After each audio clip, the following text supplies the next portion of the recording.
garieke ebok badayi Irama babe ana biaba Evagakia venako Ebok baro noga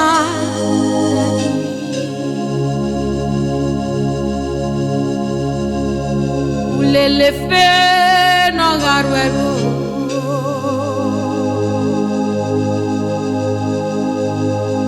Eniga yogwe gwogo toyerwe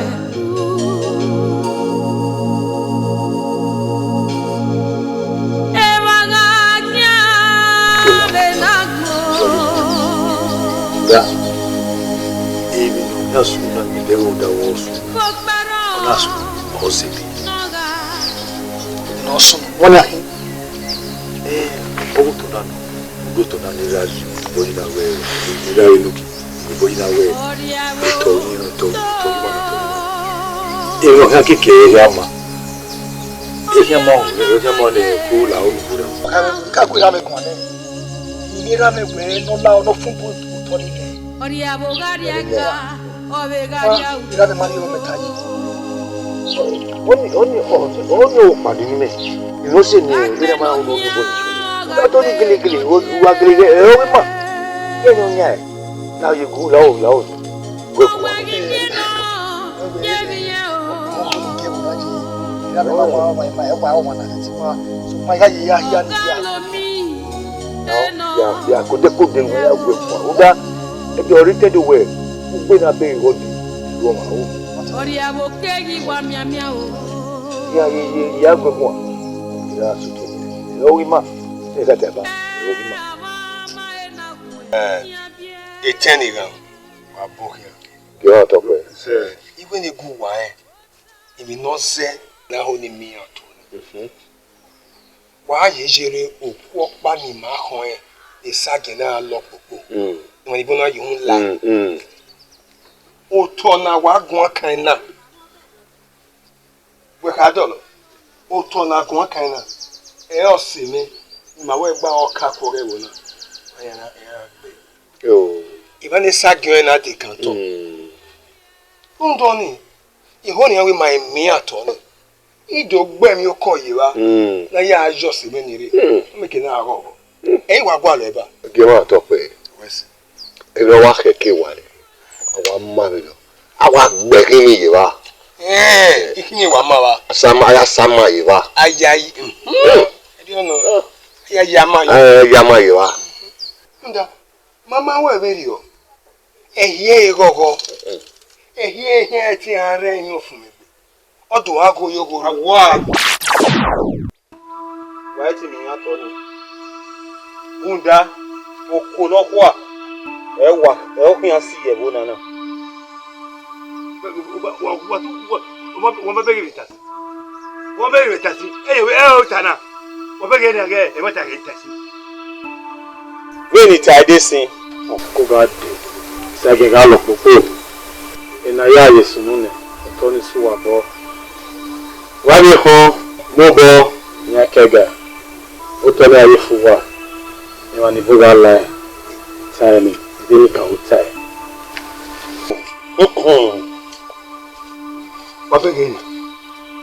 wabege ni tamu wasi ogere wabege ni tamu wasi ni tamu wa omari memeji wa wo bugba sumayo ebu dumanu waso yi dumanu waso yi nowe wo ba sumayo oge ma to pe oge ma lawo gaso to ni aniya gaso to ni ma won to lo bun ebu na fi o to be he gbogbo e ki mi nu kan gboyo do sewe Magi me gbomo wulo ko la o bi wa ase mi o wa bi amo metila wala o wa bi amo metila we atana wala kun da bi enu we bi me o ma me mo bo ike ba we go na ise na mo jo we gbe e ki ati e gare wa o ma o wa bi amo metila me we ne ni wa bu da bi e wa Okay, ma talk pe.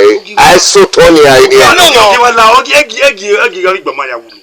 Okuna ho me ko mu bo ja keke. Fa ko egbo ni e. Abo America ba. Iwe ni gwe. Oma gun meva. Again. Where the water came on? Give out talk pe. Tolo no tele wo yo do ave mu ta wa.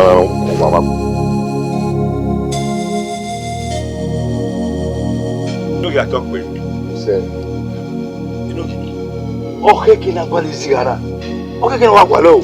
Nda, ili mano ho hegi ajugo. Ho hegi yese. Di oje ya sabe ke. Ho hegi yegbo. Ho hegbo gbe ma ya wa. Okay, kina wa kwa lo doki. Eno ge ato. Se, Eno pa mo din ni. Ama ko no dia. Oya re yin ni. enogi okay, me here zo yogi wala we. Na tie ohe. No do ma gwa lo to yi. Na igi no dia. Na mi na ka gwa lo yi. Na mi na ka ujo. O ge de water. Se, Me ya yi ge yin no. Anyway, the bread. The cabo wa yi motinya ko mi ma. Ye ga mo bo ga ba yi. Ye ga ko mu. Ya pe ma na bo ga ba yi. Ala wa to e ma. To we kini no lo we no ba ju gbe. Eyi gbe afi ha. le nki. Ami mi ri na fo yo no bo ga ba yi. Se ma me. Ma ni ma no nki.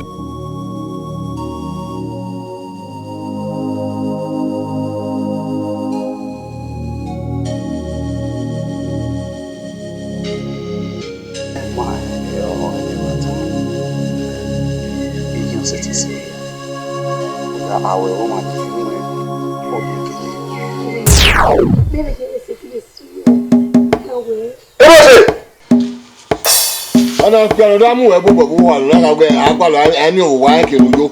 Do gbe na hi mo si. Ma wo ko no. O ge na hi. Ko aba. Do mo sa. Gbogbo. Ai baba we. E baba we.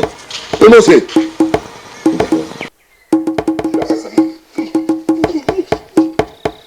Ule dia. Oba. O wa le dia. Ogun ba yan pelu wa ba wa. Imose. Olha que o lado.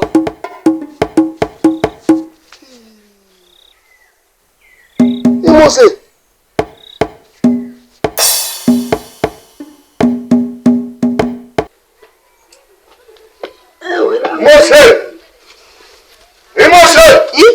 Nani?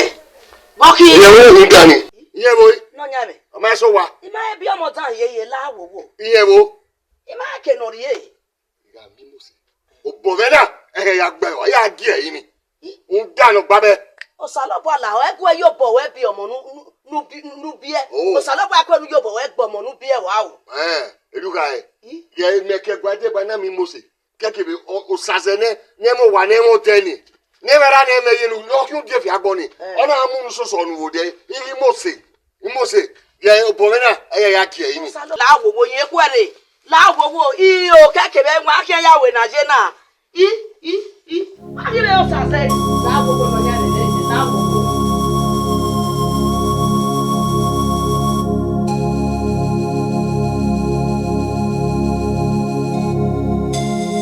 Alo dia Okani.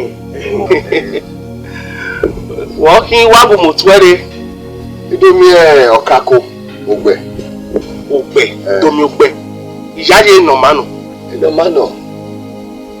Mama, do na ka video. Iwe na nemo egwe. Eko. Ero. Now, nemo gbero. Ogbero bia. Okani garila. Okwesi o.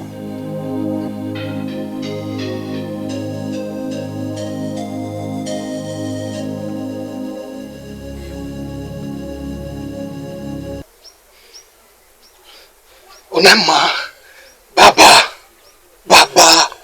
gbe yauna baba What you want here? Olo we. Unyi mefa. Unyi we wasaka. Wetu me na we na. Ke won to pe amoku. Bon Baba, iye mo de. Ori ba fi wela to ni. O wa de boto, o wa wu. Ori le fi wela to ni, o wa de boto wu. Baba, we ya you ever boboro now. We are me. Every day o ha me ya. Ori ri gbe ko ya. Ge. Iya manari o bo hin to ni re. Iya mana afia o fi eke gbo to ni. Idobo onyaga. Oye wa da so na dagbe yan na. E ma mi ro pa. Baba. Bye. Ge ni tama. Iya ga ono fure are dagbe yan. No ma life yan. Iya iri ya o hin to ni re. Iya go meso a. Emi je mi me.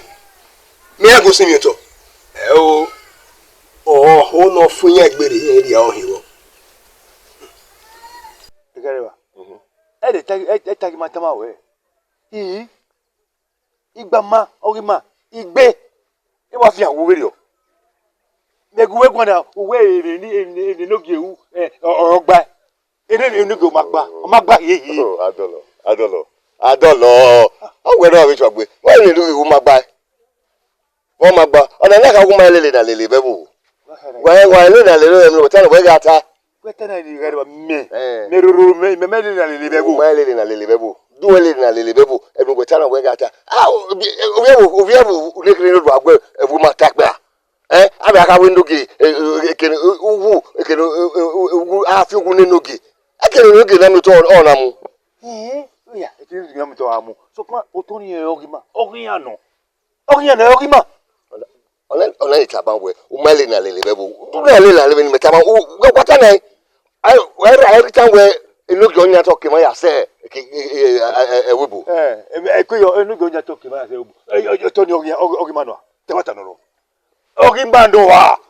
Ogiyan no. Wagiya mwiriya. Giya mwiriya. Adolo. Eya you afi ni we gwere. Anyway, wa afi e gwere hun do. E no lugwe na. No lugwe na. Wa we mi la ka we. E mi no ge wu magba. We. Ọba we no go mota mama. Enugi ni no ge wu magba. Magba. Wa je ke. Wa je ke magba. Yo etoni o manya ya. Gesulo we do agbe enugi ta gbe bebu. Eso luwe na. Eso luwe. Lele. Iguwa. Dari. Uwe yo na ha we aga ti gbewa. Emi no ri agwa no we no. Eri o kai. Oni ni agwa no. Ti na ise. Ayi gbewa. Mo ya igbewa nini. Ube o vie no ruo wa ni. Odo ri e latia. Se ba me no adi. O mana iko eyibo. Uzere. O wi mo mani ari na. Ete gbe mi ri o. Lare ni kama we. Ori o me kama me we. O ha ni gariba wo rota. Amario. Wa ri ege me ni ya mo yo. Ke mwe o ne mu pa were ke ne. Iti wa. Em no keke na wo. Ari we. Obedience. Now do ga lowa. Era ye ulima. Ere ni raji. Ogwa lo ni. Ulawo. Awo no gbo wa sanye bo. O amore. Iwe ne we gbe. Ira so wa. Ira me na mi, ira me gbe mi wa. Ira se ti wa. O de o. O pomu pa e o ni. Era ya beni kunwa o.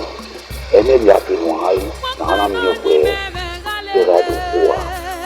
O ni ma mi o wa na ni o wa. Wa re na. O ni o ko ni na re ko. O ni ga mu. Ima o ni pa se we. Obìnrin ni mo ṣe èrí mi lè tó ẹ má rí òun lè pa sí ẹ má rí pa sí wa tó kún pánu kékeré máa wí ní ibẹ̀ náà fẹ́ kí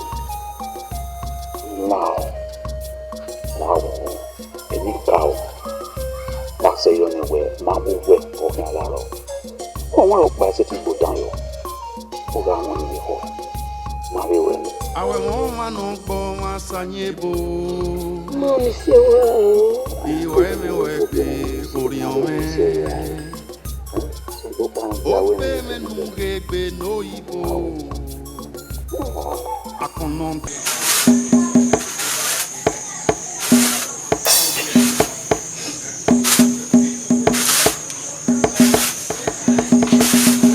IMOSE, what be me a mob you well? IMOSE, what do I go wanna? Oh, wanna?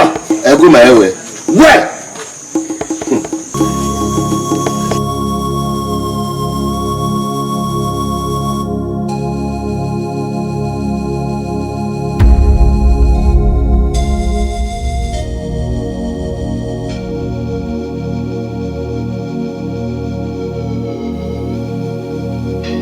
Oh, better be. We say, you know, come on, you need to. Never say what. Hakuri. Igo. Yere.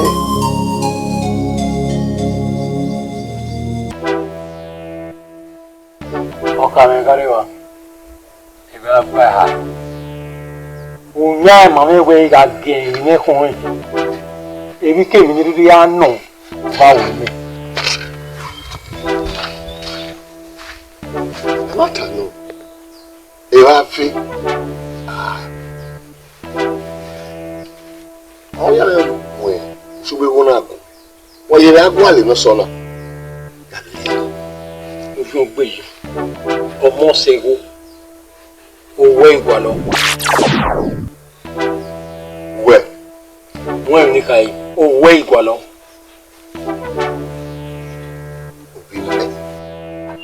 Wọ́n ní yẹn ṣe ti gbà. Ìmú ẹ̀kọ́ lọ́dọ̀ ni. Iwo mu ẹ̀kọ́ yan to ni. Wa mi ti ti ewu. Èmi kemi na iya zebe na yawo mi egbewe. Wa o. O ta ma mi. O ki o ku me.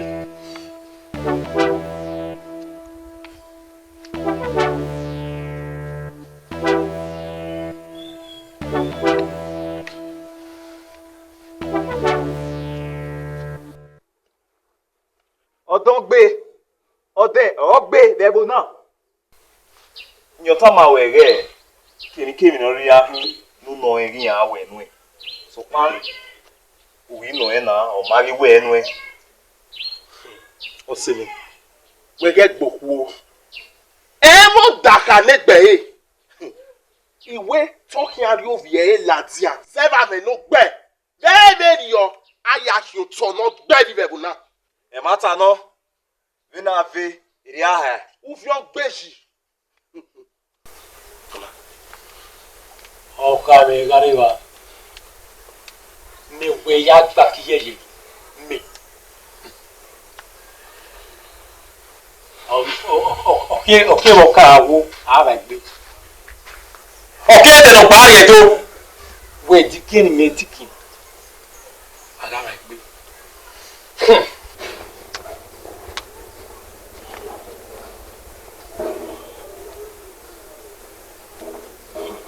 Adodo waije o waire o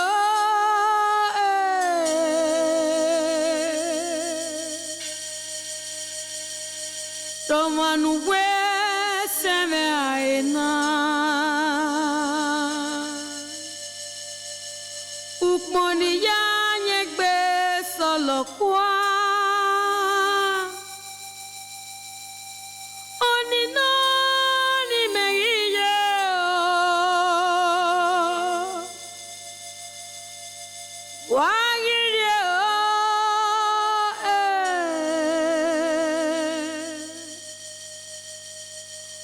We mariye iyo ni magbaze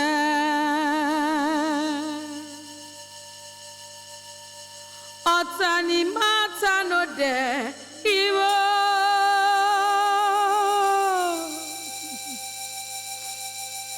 Eri ate gbata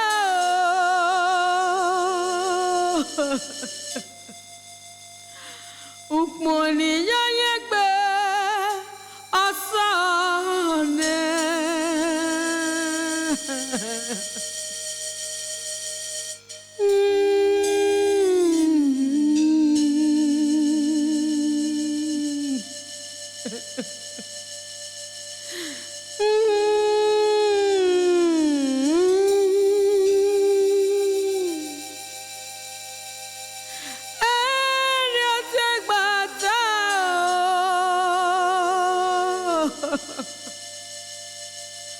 Ukmoni yayegbe asalo kuane.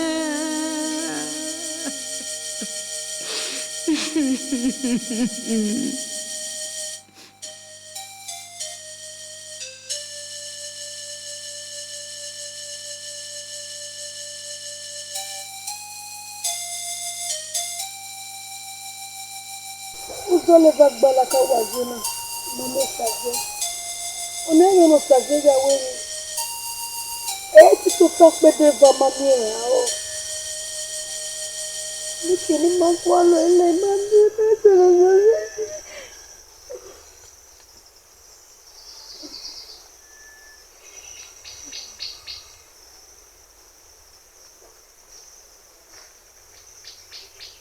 IMOSE. Ko takpe. IMOSE. Báwo ló tẹ́ gbóná ẹ̀ o pátá yóò sàlá. Iwe ni do dame yo. Be na nya me ya si won e. Le ba se ba. Iwe ni be do rie o. Eri ga e lulu na wa rie. U wa yan no ro ha. So papa no we ni ga o na. Ma ko eru din wa na yan no ro asu o ya we IMOSE. Tamam. Wa ga wo yo.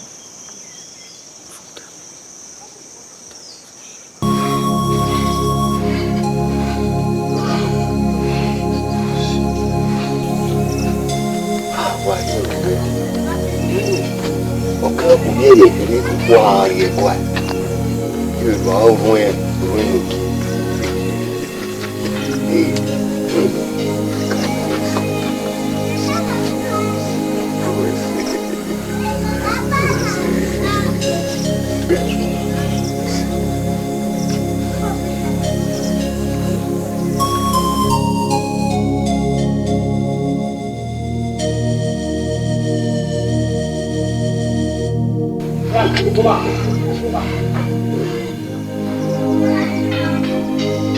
Na me wa to pe.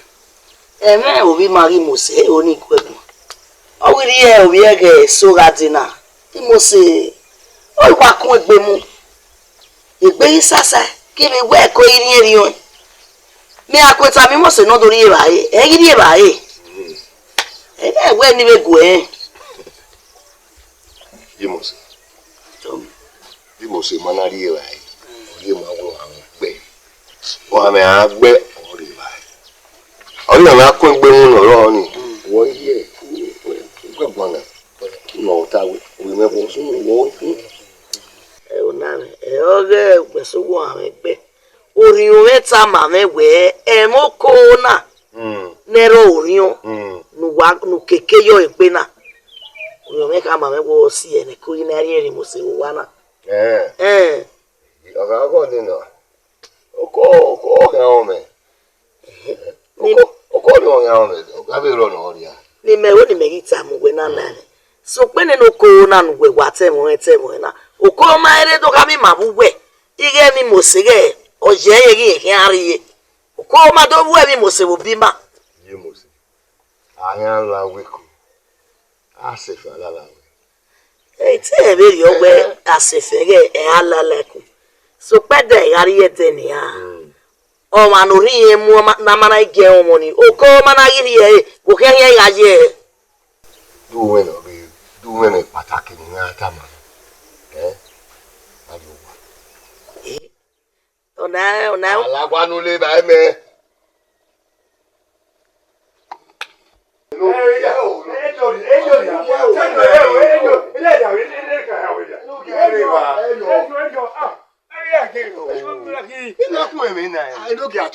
Iṣẹ́. Enoge. iyo ko ri ma e ti ya ho mo bo ya kega lórí atu eri ma tu le ya eri o wa Origin the way va toka be erupa. Mege emi ya no rewu ni rewu de keke won le ro o ge nuki. So bo keke na bi adania. Keke na adania. Ado o gba ta na o we la se fe na ka wo ni nuki no dani bi wo de ya. Bia ba bo gba ya wo na. Okay. E do fe yo ni. Eri kai. Ado me mege ebi de ta magba. No heta wo. O he no bi mi agomi emi. O mi e. O saveri. Ino jena. Ana me mi amaho ni alu enwe. Iya jogo hun ya. Iya jinya kinto no gbe. Ogbenyin ra le. Ra le. Ojo. Oge o we de water. Water. Ge, ni kama. Tu osin ogun ya do. Oni aru enwa ni anwa ni gbe. Nda we. Emi jibi me. Ye gbe me amo eme.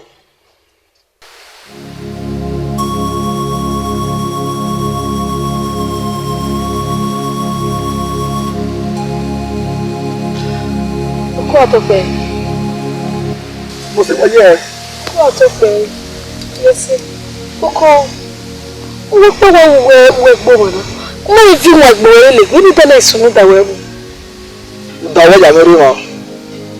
Você do que é? Ele ia ga worion. Olha aqui.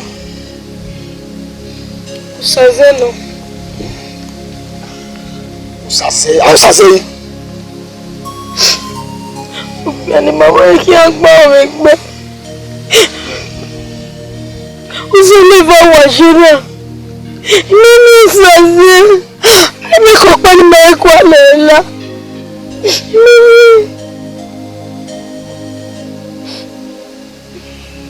Oma. Ibo ki awo. Ya gba ligele. Ya wa fi ile ya gba le keke lórí aje. Adigele afi amo laja. Ifie. Ibo ki awo. Isi. Ifie ya amo egwe. Isi.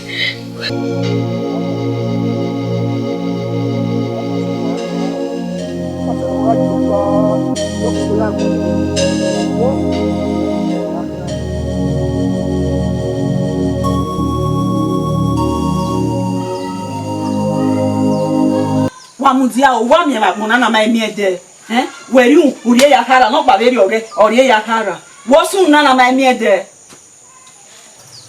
Emo Saze agun akana o ki opa waye na amami o Saze oteme egbe wo me igba kian ogosima e ma gwa kana eni ka o wa wese wanari use wanari ye gbosi mari wanado ye fe ya boy wamudia ne o a oni ya wana wa sakmo o say ni wa hi wa egwale mi no my dan ma eni ka ori e ani se no nare o da wo to dan wa go e da wo se no wa hi e ka to si no go we na egbe wo me otemi we na a pe we ye gbere wa gbi me ye gbere wa de pe one